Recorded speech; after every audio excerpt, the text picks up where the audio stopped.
Special report में जहां अब तक आपने पाकिस्तान के परमाणु बम बनाने की पूरी कहानी सुनी थी, लेकिन वो वक्त कब आया जब पाकिस्तान ने परमाणु बम टेस्ट करने का फैसला किया, ये आपको बताते हैं इस रिपोर्ट के जरिए।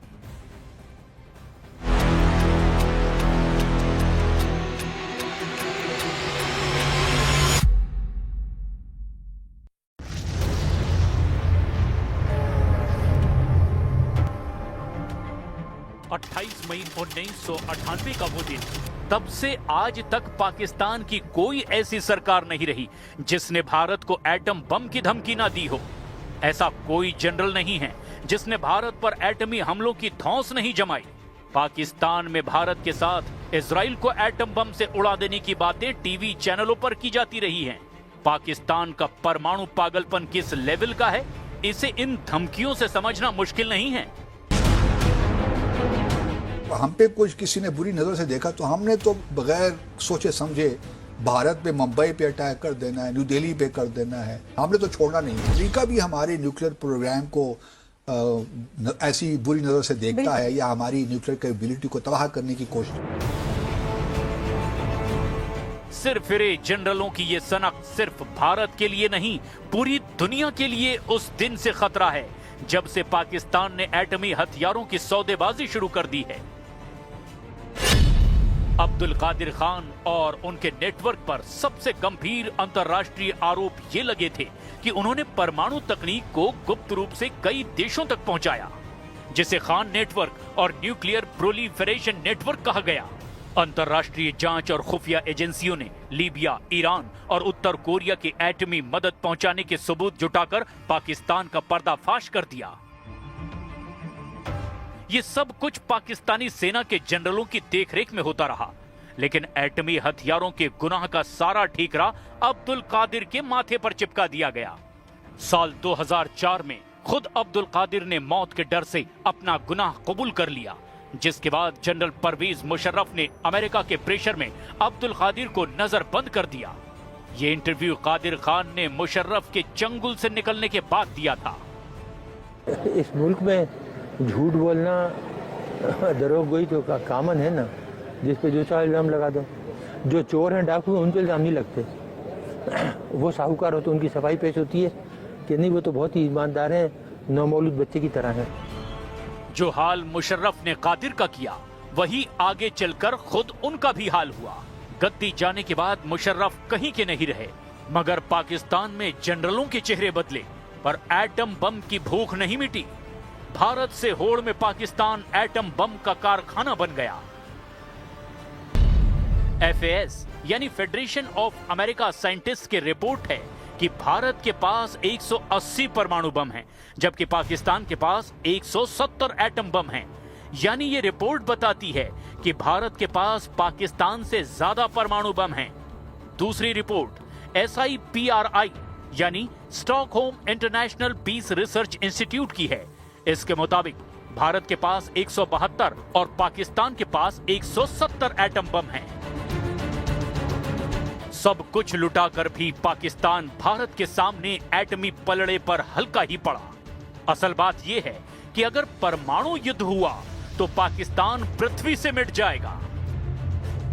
परमाणु बम लॉन्च करने के लिए भारत के पास 3 प्लेटफॉर्म हैं, जबकि पाकिस्तान के पास सिर्फ 2 हैं। भारत लड़ाकू विमान से एटम बम दाग सकता है, पाकिस्तान के पास भी यह ताकत है। भारत जमीन पर मौजूद मिसाइल से भी एटम बम लॉन्च कर सकता है, पाकिस्तान के पास भी ये पावर है। लेकिन तीसरा और निर्णायक प्लेटफॉर्म परमाणु पनडुब्बी है, जो भारत के पास है और पाकिस्तान के पास नहीं है। यानी एटम बम के जवाबी हमले में भारत दुश्मन को पूरी तरह मिटा सकता है, इसकी गारंटी भारत की परमाणु पनडुब्बी है। लेकिन भारत और पाकिस्तान दोनों के पास ऐसे जहाज हैं जो एटम बम से लैस किए जा सकते हैं और उनसे परमाणु बम दागा जा सकता है।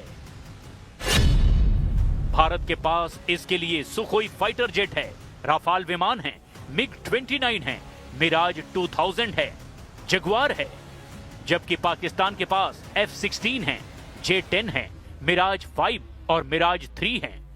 ये चार्ट बताता है कि दोनों देशों के पास परमाणु बम की डिलीवरी करने वाली एयर पावर है, जो एटम बम वाले स्ट्राइक अंजाम दे सकते हैं।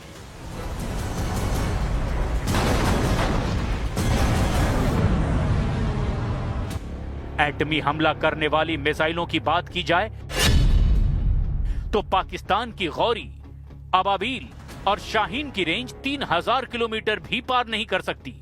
इसके जवाब में भारत की अग्नि 1 बैलिस्टिक मिसाइल की रेंज 700 किलोमीटर है, अग्नि 2 की रेंज 2000 किलोमीटर है, अग्नि 3 इंटरमीडिएट रेंज बैलिस्टिक मिसाइल है, इसकी रेंज 3000 से 3500 किलोमीटर है, अग्नि 4 बैलिस्टिक मिसाइल की रेंज 4000 किलोमीटर है, अग्नि 5 मिसाइल की रेंज 5000 किलोमीटर है, जबकि इसकी रेंज कम वॉरहेड के साथ बढ़ाई जा सकती है और तब ये इंटरकॉन्टिनेंटल बैलिस्टिक मिसाइल की भूमिका में होगी। भारत की मिसाइल पावर कम दूरी से लेकर आधी दुनिया तक तबाही मचाने वाली ताकत है। इसीलिए पाकिस्तान भारत के एटमी हथियारों पर सिर्फ प्रोपेगेंडा फैलाता है। पाकिस्तान ने ऑपरेशन सिंदूर में पिटाई के बाद भी ऐसी ही हवाबाजी की थी। पाकिस्तान ने ऑपरेशन सिंदूर के बाद किराना हिल्स में न्यूक्लियर रेडिएशन का मनगढ़ंत ड्रामा रचा। पाकिस्तानी सोशल मीडिया में किराना हिल्स पर बने खुशब परमाणु परिसर में प्लूटोनियम के रिसाव का ढोंग किया गया, जिसके बाद अंतर्राष्ट्रीय परमाणु ऊर्जा एजेंसी ने सभी अटकलों को खारिज करने के लिए बयान जारी किया। IAEA ने साफ कर दिया है कि पाकिस्तान के किसी भी परमाणु ठिकाने से कोई रेडिएशन लीक नहीं हुआ था। पाकिस्तान जैसे रोग नेशन के पास न्यूक्लियर हथियार रहने चाहिए या नहीं? पाकिस्तान के एटम बम को किस तरह खत्म किया जा सकता है? तो पहले पाकिस्तान की एटमी पावर खत्म क्यों करनी चाहिए, इसे समझिए। जनवरी 2025 की बात है। पाकिस्तान में एक बड़ा किडनैपिंग कांड हुआ। पाकिस्तान की तहरीक तालिबान ने पाकिस्तान के 16 वैज्ञानिकों का अपहरण किया। किडनैप किए वैज्ञानिकों का वीडियो रिलीज करके टीटीपी लड़ाकों ने जनरल मुनीर को घुटनों पर ला दिया। हाफिज बशीर खपल मलगोरो सारा महफूज मकाम बांधे नास्ती और हुकूमत दा दरखास्त को दो दे मुरा रिहाई जर तर जरा बंदोबस्त की और दो मुजाहिदीनों चुकुम मुतालबात थी आगा दे तस्लीम की मुरा दे इदारे पारा कुर्बानियाँ वर कड़ी दी नन ज़रूरत था कि मुरा पदी तकलीफ हालत से दो मुरा मड़स्ता होती। अस्सलाम वालेकुम। टीटीपी फाइटर्स ने पाकिस्तान की सुरंग से यूरेनियम लूट का भी दावा तक कर दिया। पाकिस्तान के तालिबान ने परमाणु वैज्ञानिकों का अपहरण पाकिस्तानी सेना के अफगानिस्तान में हमले के जवाब में किया। टीटीपी ने लक्की मरवत में काम कर रहे काबुल खेल एटॉमिक एनर्जी खनन के 18 कर्मचारियों को किडनैप करके सौदेबाजी की, जिनका आज तक पता ठिकाना किसी को नहीं लगा। तालिबान लड़ाके यहीं नहीं रुके। इसके बाद टीटीपी की परमाणु ठिकानों को निशाना बनाने की कोशिश की रिपोर्ट भी आई। यह हमला कराची के मसरूर एयरबेस पर हुआ, जहां पाकिस्तान ने जंगी जेट और मिसाइलों में न्यूक्लियर बम फिट करके रखे हैं। हालांकि मसरूर बेस पर तालिबानी हमले की साजिश वक्त रहते ही पता चल गई, लेकिन इससे यह भी साफ हो गया कि पाकिस्तान के परमाणु बम सेफ नहीं हैं। तालिबान की तरह ही लश्कर और जैश के खूंखार लड़ाके भी अब एटमी हथियारों पर डाका डाल सकते हैं। ये खतरा खुद अमेरिका भी जता चुका है। अमेरिका ने पाकिस्तान की लॉन्ग रेंज एटमी मिसाइल को भी अपने देश के लिए विनाशकारी माना है। Developed increasingly sophisticated missile technology, from long-range ballistic missile systems to equipment that would enable the testing of significantly larger rocket motors. If these trend lines continue, Pakistan will have the capability to strike targets well beyond South Asia, including in the United States. Super power America ने पाकिस्तान से atom bomb छीनने का plan भी बना रखा है। इस plan को अमेरिकी खुफिया और सैन्य जानकारों ने न्यूक्लियर स्नैच ऑपरेशन और रेंडर सेफ मिशन नाम दे रखा है। 2010 में द टाइम्स की एक रिपोर्ट के मुताबिक अमेरिका ने एक विशेष यूनिट बनाई है, जिसे एटमी हथियारों को जब्त करने और निष्क्रिय करने का मिशन दिया गया। 2011 में ओसामा बिन लादेन के एबटाबाद में मारे जाने के बाद अमेरिका ने पाकिस्तान के परमाणु ठिकानों की पहचान की थी। 2011 में एनबीसी न्यूज की रिपोर्ट में कहा गया, अमेरिका के पास पाकिस्तान के परमाणु हथियारों को सुरक्षित करने के लिए गुप्त योजनाएं हैं, जिनमें जॉइंट स्पेशल ऑपरेशंस कमांड शामिल है। ओसामा बिन लादेन की मौत के बाद अमेरिका ने अपना प्लान बदल लिया, मगर अब इसकी जरूरत फिर महसूस होने लगी है। तो किस तरीके से पाकिस्तान के परमाणु हथियारों के खतरे को टाला जा सकता है? क्या पाकिस्तान से एटम बम छीनने की शक्तियां अंतर्राष्ट्रीय परमाणु ऊर्जा एजेंसी के पास हैं? फिलहाल अगर किसी देश में आतंकियों से परमाणु सुरक्षा को खतरा हो तो IAEA संयुक्त राष्ट्र को इसकी जानकारी दे सकती है। एटमी पावर देश पर कोई भी कार्रवाई तभी हो सकती है जब UN सिक्योरिटी काउंसिल कुछ तय करे। आज की तारीख तक अंतर्राष्ट्रीय परमाणु ऊर्जा एजेंसी ने किसी भी देश के परमाणु हथियारों पर कब्जा नहीं किया है, लेकिन कुछ मामलों में IAEA ने निगरानी की है, वो भी उस देश की सहमति लेकर के। ईरान के न्यूक्लियर प्रोग्राम पर IAEA ने सेफगार्ड इंस्पेक्शन किए हैं।